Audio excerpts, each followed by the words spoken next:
आकृति 12.21 में छायांकित भाग का क्षेत्रफल ज्ञात कीजिए। तो ये छायांकित भाग है, हमें इसका क्षेत्रफल ज्ञात करना है। यदि ABCD जो वर्ग है इसकी भुजा 14 सेंटीमीटर और हमें ये और ये दोनों दो अर्धवृत्त दिए गए हैं, तो हमें छायांकित भाग का क्षेत्रफल ज्ञात करना है।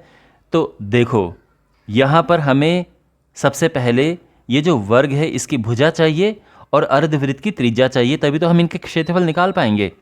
और यह हमें क्यों चाहिए? क्योंकि जो छायांकित भाग है उसका क्षेत्रफल क्या होगा? पूरे वर्ग के क्षेत्रफल में से, यानी जो पूरा का पूरा वर्ग है इसके क्षेत्रफल में से हम माइनस करेंगे ये जो दो अर्धवृत्त हैं इनका क्षेत्रफल, तो हमें फिर इनका क्षेत्रफल मिल जाएगा। तो यहाँ पर सबसे पहले हम लिखेंगे कि वर्ग ABCD की भुजा, ये क्या है? 14 सेंटीमीटर है। ठीक है, तो इसका क्षेत्रफल क्या होगा? इसीलिए वर्ग ABCD का क्षेत्रफल, आप जानते हैं क्षेत्रफल होता है भुजा का वर्ग, यानी 14 का हम वर्ग करेंगे तो ये सेंटीमीटर स्क्वायर हो जाएगा और ये 196 सेंटीमीटर स्क्वायर हो गया। ये हमें वर्ग का क्षेत्रफल मिल चुका है।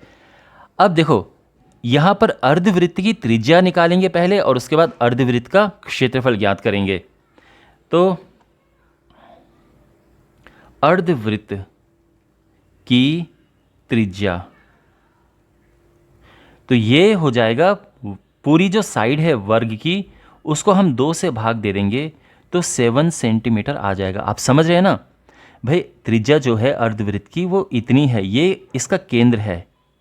इसी तरह से इसको आप केंद्र मान लो। तो यहाँ से और यहाँ तक जो है वो तो त्रिज्या हो गई। पूरी जो यहाँ से यहाँ तक है ये साइड हमें क्वेश्चन में दी है 14 सेंटीमीटर। तो जब हम त्रिज्या ज्ञात करेंगे तो इसकी हाफ हो जाएगी। तो ये 7 सेंटीमीटर त्रिज्या आ गई है अर्धवृत्त की। ये समझ आ गया है आपको? तो अर्धवृत्त का क्षेत्रफल क्या होता है?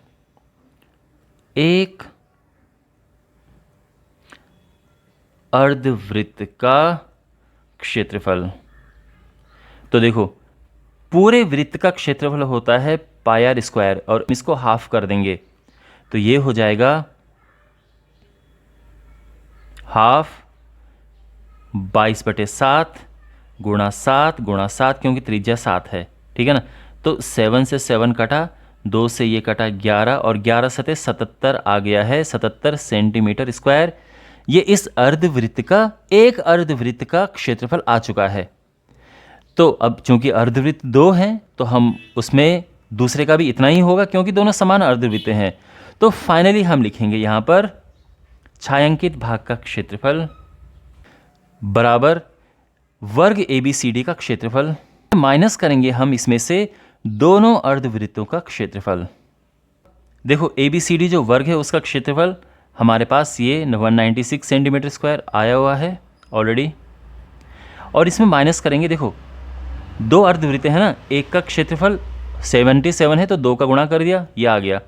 तो फाइनली ये आ जाएगा 196 माइनस ये डबल करेंगे 154 आ जाएगा और ये हो जाएगा माइनस करके 2, ये आ जाएगा 4 इतना सेंटीमीटर स्क्वायर, और ये हमारा आंसर आ चुका है।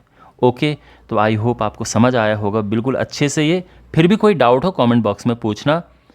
मिलते हैं अगले वीडियो में। Take care.